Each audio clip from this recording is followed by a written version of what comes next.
অবশ্যই এই শিক্ষাক্ষেত্রে আরো কিছু গুরুত্বপূর্ণ সিদ্ধান্ত কি? কেন্দ্রের বিদ্যাঞ্জলি এবার রাজ্যে সরকারি স্কুলে চালু হচ্ছে কেন্দ্রের বিদ্যাঞ্জলি প্রোগ্রাম। বিদ্যাঞ্জলি চালুর সিদ্ধান্ত স্কুল শিক্ষা দপ্তরের। সরকারি সাহায্যপ্রাপ্ত স্কুলে কেন্দ্রের এই প্রকল্প। আবারও চলে যাই সোমরাজের কাছে। সোমরাজ, এই বিদ্যাঞ্জলি কিভাবে ইমপ্লিমেন্টেড হচ্ছে?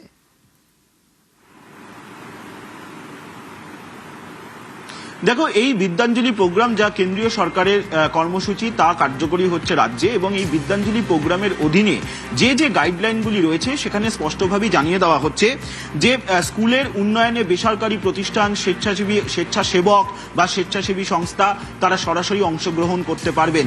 শুধু তাই না, এটাও বলে দেওয়া হচ্ছে যে বিভিন্ন রকমের শিক্ষার মানোন্নয়ন বা বিভিন্ন প্রশিক্ষণ কর্মসূচি বা কেরিয়ার গাইডেন্সের ক্ষেত্রেও এই প্রতিষ্ঠানগুলি অংশগ্রহণ করতে পারবেন।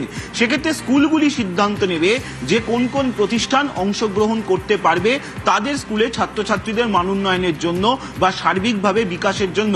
এক্ষেত্রে স্কুলগুলি বৈঠক করবে, বৈঠক করে কোন সংস্থাকে তারা দায়িত্ব দেবেন সেটা তারা সিদ্ধান্ত নেবেন। এতদিন ধরে রাজ্যের এই স্কুলগুলিতে এই পরিষেবা দেখা যায়নি, যেটা এবার দেখা যাবে, কারণ কেন্দ্রীয় এই নীতি রাজ্যে কার্যকর করা হচ্ছে। ইতিমধ্যেই রাজ্য জুড়ে প্রত্যেকটি স্কুলকে এই নির্দেশিকা পাঠানোর প্রক্রিয়া শুরু করেছে রাজ্যের স্কুল শিক্ষা দপ্তর। অবশ্যই বিভিন্ন সময় সরকারি ও সরকারি নিয়ন্ত্রিত স্কুলের ছাত্রছাত্রীদের কাছে একটা ড্রব্যাক থাকে যে তারা বেসরকারি মাধ্যমে স্কুলের ছাত্রছাত্রীদের সঙ্গে প্রতিযোগিতা দিতে পারেন না অনেক ক্ষেত্রে। তার কারণ বিভিন্ন যে কেরিয়ার গাইডেন্স সংস্থাগুলি রয়েছে তারা অনেক ক্ষেত্রে, বিশেষ করে প্রান্তিক অঞ্চলের স্কুলগুলিতে তারা প্রশিক্ষণ দিতে পারেন না।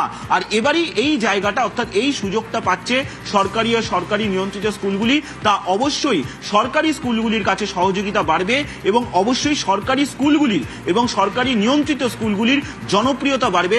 ছাত্রছাত্রীদের ভর্তি হওয়ার সুযোগটা, অর্থাৎ যেটা দেখা যায় বিভিন্ন সময় যে সরকারি ও সরকারি নিয়ন্ত্রিত স্কুলে ছাত্রছাত্রীদের সংখ্যা কমে যাচ্ছে, তারা সরকারি স্কুলগুলির উপর আগ্রহ হারাচ্ছে, তার বদলে বেসরকারি স্কুলে চলে যাচ্ছে। এবার সেই প্রবণতাটা অনেকটা আটকানো যাবে বলেই মনে করছে শিক্ষক মহলের একাংশ। ওকে।